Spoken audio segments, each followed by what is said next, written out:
In this video, we are going to discuss about chapter 6, Civilizing the Native Education and the Nation.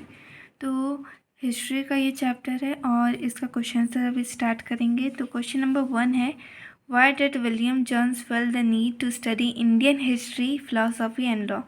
मतलब William Jones को ऐसा क्यों लगता है कि उनको इंडियन हिस्ट्री, फिलोसफी और लॉ के बारे में हमें जानना चाहिए, स्टडी करना चाहिए। तो William Jones feels the need to study Indian history, philosophy and law because William Jones को लगता था कि इंडियन हिस्ट्री और फिलोसफी लॉज को पढ़ना चाहिए क्योंकि, तो पहला है, William Jones had a deep respect for Indian Asian culture. जो विलियम जोन्स थे वो बहुत इज्जत करते थे इंडियन एशियन कल्चर्स की। दूसरा है कि Jones believes that the British should also learn from Indian culture. William Jones को लगता था कि ब्रिटिश जो है उनको भी सीखना चाहिए इंडियन के कल्चर से। According to the William Jones, to study Indian it is very necessary to understand the secret text produce in the past. William Jones के अनुसार जो इंडिया को जानना है, इंडिया को अगर किसी को जानना है तो उसे समझना पड़ेगा जो सीक्रेट टेक्स्ट थे, मतलब पुराना ज़माने में जो लिखे गए टेक्स्ट थे उन्हें पढ़ना पड़ेगा, जो पास में लिखे गए, तो वही सीक्रेट टेक्स्ट को उन्हें पढ़ना पड़ेगा, तभी वो इंडिया को जान सकते हैं।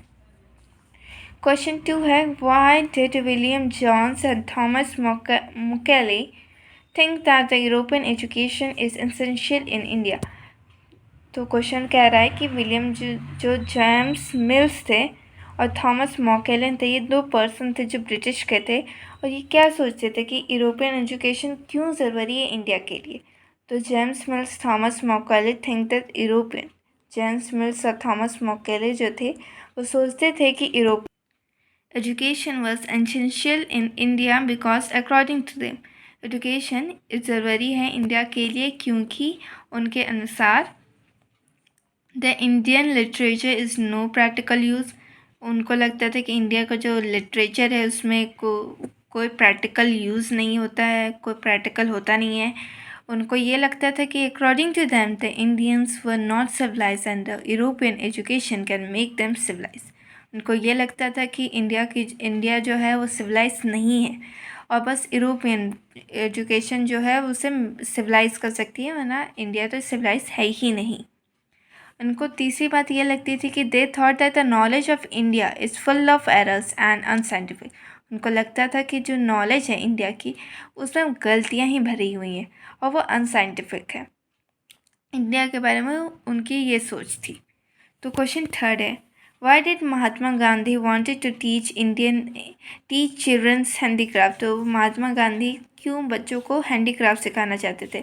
महात्मा Gandhi wanted to teach childrens handicraft because Mahatma Gandhi बच्चों को हैंडीक्राफ्ट सिखाना चाहते थे क्योंकि पहला बात ये था कि उनको सोचते थे कि peoples would work with their hand. जो हैंडीक्राफ्ट करेंगे तो जो बच्चे होंगे वो अपने हाथ से काम करेंगे। दूसरी बात, महात्मा गांधी ये सोचते थे कि the craft would develop their mind. जो क्राफ्ट करेंगे तो उनके माइंड को भी डेवलप करेगा।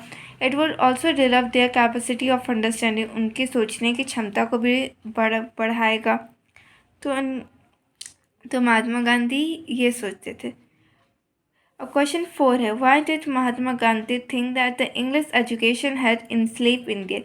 महात्मा गांधी को क्या सोचते थे कि इंग्लिश जो एजुकेशन आया है वो इंडियन को इंस्लेव कर रहा है।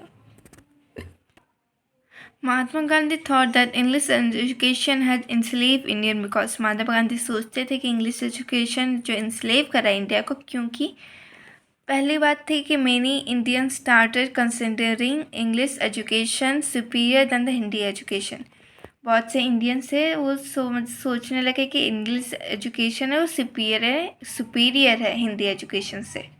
दूसरी बात यह थी कि Indians studying in this insulation started admiring the British rule. जो इंडियन की स्टडी करते थे दिस इंसुलेशन में, वो एडमायर करने लगे ब्रिटिश रूल्स को।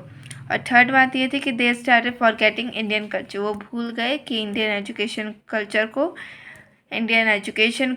कल्चर को सबको वो भूलते चले गए जो यूरोपियन एजुकेशन को स्टडी कर रहे थे, इंग्लिश भाषा को जो पढ़ रहे थे वो अपने इंडियन के कल्चर्स को भूलने लगे। अब यहाँ कुछ दो एक्स्ट्रा क्वेश्चन आंसर है। पहला क्वेश्चन एक्स्ट्रा का क्वेश्चन का है कि highlight the main features of education in Asian gurukuls and pathshalas. आपको मेन फीचर्स बताने हैं एजुकेशन के एशियन जो गुरुकुल्स में होते थे और पाठशालास में। तो आंसर होगा the futures of education in Asian gurukuls and pathshalas were. Futures हैं एजुकेशन के जो एशियन गुरुकुल्स और पाठशाला में होते थे कौन सा है? पहला है कि there were no school buildings, books, fix fees, black board etcetera.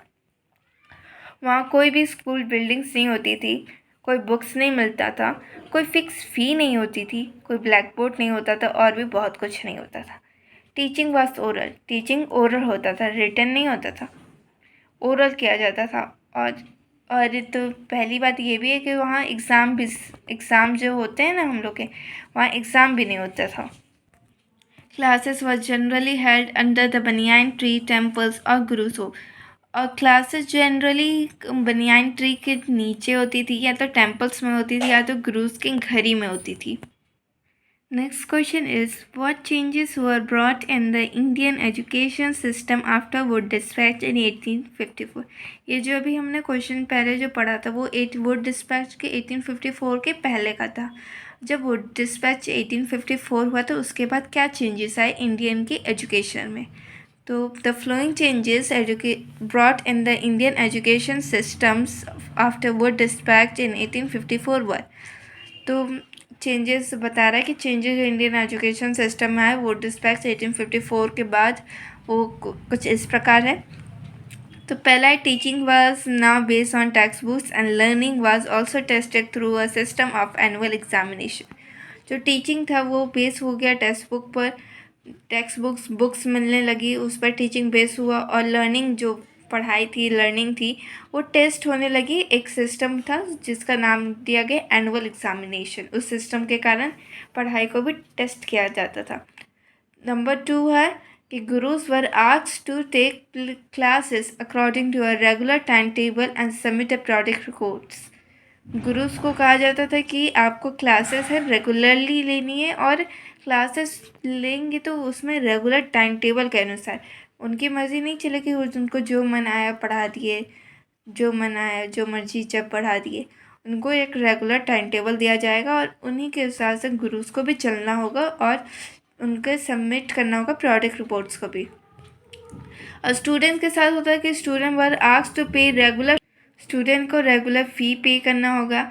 Attend classes regularly, आप ये नहीं कि क्लासेस आपकी जब मर्जी आए नहीं किए, हार्वेस्ट सेशन आए तो आप पेरेंट्स की हेल्प करने लग गए, तो गाँव चले गए, तो नहीं, आपको क्लासेस भी रेगुलरली करने होंगे, फिक्स सीट भी दिए जाएगी, और आपको न्यू रूल्स ऑफ डिसिप्लिन भी आपको ओबे करना होगा। तो ये सब चेंजेस होने लगे आफ्टर द वुड डिस्पैच और 1854 के बाद ये चेंजेस हुए। Now there is a short quiz. The quiz is a person who can read, write and teach Persian called. जो पर्सन पढ़ सकता है, लिख सकता है और पर्शियन कह सकता है, वो उस पर्सन को हम क्या कहते हैं? तो there are options which were the correct option you can tell in the comment box. पहला ऑप्शन है मुस्लिम्स, दूसरा है मदरसा, सी ऑप्शन है लिंग्विस्ट और डी ऑप्शन है Islamic. These are the question answers of chapter 6, civilizing the native, education the nation. These are the question answers of that chapter 6, history. So thanks for watching my video and please like, subscribe my video.